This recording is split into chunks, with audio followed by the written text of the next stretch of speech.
Guys, आप लोगों ने अपनी स्कूल्स की किताबों में पीरियोडिक टेबल तो जरूर देखी होगी और उसके कुछ एलिमेंट आज भी आपको याद होंगे, जैसे कि hydrogen, helium, oxygen, nitrogen, isn't it.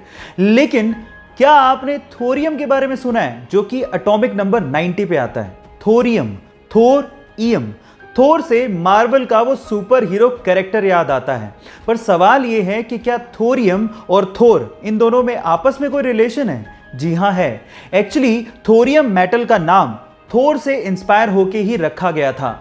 लेकिन आपकी जानकारी को थोड़ा और बढ़ा देता हूं। By the way, German mythology में थोर को द गॉड ऑफ थंडर कहा जाता है और एक्चुअली उसी से इंस्पायर्ड होके थोरियम मेटल का नाम रखा गया था। है ना ये इंटरेस्टिंग फैक्ट? क्या इसके पहले तक ये फैक्ट आप जानते थे? और अगर नहीं जानते थे तो चैट सेक्शन में लिखना मत भूलिएगा। गाइस, ये आपने साइंस की किताबों में जरूर पढ़ा होगा कि कोई भी एटम या एलिमेंट 3 फंडामेंटल पार्टिकल से मिलकर बनता है, इलेक्ट्रॉन, प्रोटॉन और न्यूट्रॉन। लेकिन उसमें इलेक्ट्रॉन सबसे ज्यादा स्टेबल फंडामेंटल पार्टिकल है। इनफैक्ट ये पूरी ही यूनिवर्स में सबसे ज्यादा स्टेबल है। वो कैसे, मैं आपको बताता हूं। एक्चुअली एक इलेक्ट्रॉन 60,000 योटा ईयर्स तक एग्जिस्ट कर सकता है। 60,000 योटा ईयर्स मतलब अपनी यूनिवर्स की एज के 5 गुना ज्यादा समय तक इलेक्ट्रॉन एग्जिस्ट कर सकता है। Oh my God! ये इंटरेस्टिंग फैक्ट जान के आपको कैसा लगा, चैट सेक्शन में लिखना मत भूलिएगा। पीने के पानी की कमी और साफ पानी के खत्म होने का डर आज हर देश में है। जहां एक और सभी देश पीने के पानी की कमी के चलते परेशान हो रहे हैं, वहीं रशिया के साइबेरिया में एक झील ऐसी है जहां पर दुनिया का 20% फ्रेश यानी कि साफ पीने लायक पानी मौजूद है। उस झील का नाम है झील बैकाल। जी हाँ गाइस, इसमें दुनिया के 20% साफ पानी का भंडार है और उसके अलावा ये झील लगभग 1600 मीटर गहरी है और दुनिया की सबसे पुरानी झील भी है। नाम है झील बैकाल। ये इंटरेस्टिंग फैक्ट जान के आपको कैसा लगा, चैट सेक्शन में लिखना मत भूलिएगा।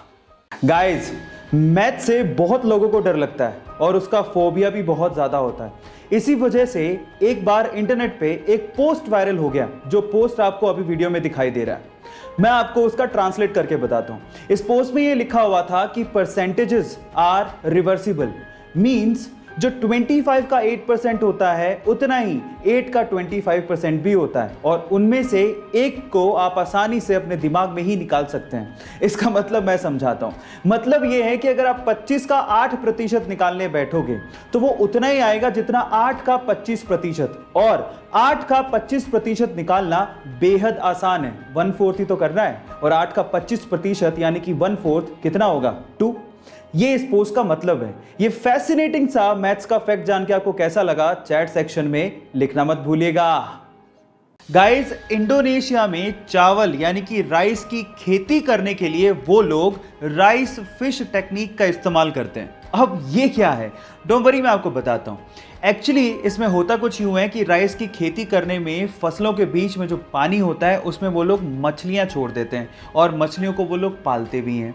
अब होता कुछ यूं है कि मछलियों की ड्रॉपिंग बेसिकली किस तरह से काम करती है, फर्टिलाइजर की तरह से, और मछलियां एक्चुअली पेस्ट और इंसेक्ट्स को खा भी लेती हैं। अब इससे डबल फायदा हो गया, फर्टिलाइजर की जरूरत नहीं पड़ी, पेस्टिसाइड की भी जरूरत नहीं पड़ी, और इससे जो ऑक्सीजन की सर्कुलेशन होती है उससे 10% ज़्यादा पैदावार होती है चावल की। है ना ये कमाल की टेक्निक? आपको ये टेक्निक सुन के कैसा लगा, चैट सेक्शन में लिखना मत भूलिएगा।